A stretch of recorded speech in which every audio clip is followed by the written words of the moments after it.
सुरू आहे. आसामचे मुख्यमंत्री म्हणून भाजपाचे हिमंता बिस्वा शर्मा यांचा आज शपथविधी होणार आहे.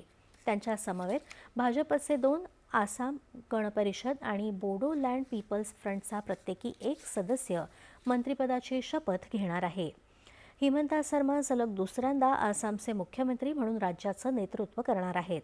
पंतप्रधान नरेंद्र मोदी, केंद्रीय गृहमंत्री अमित शहा, राजनाथ सिंह, निर्मला सीतारमण या केंद्रीय मंत्र्यांसह भाजपचे राष्ट्रीय अध्यक्ष नितीन नवीन तसंच रालोआ शासित राज्यांचे मुख्यमंत्री आणि उपमुख्यमंत्री शपथविधी समारंभाला उपस्थित राहणार असल्याची माहिती शर्मा यांनी दिली आहे.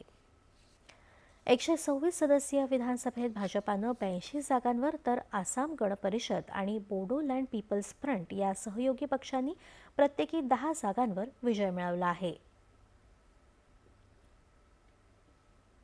आणि यानंतरच्या बातम्या काही क्षणातच.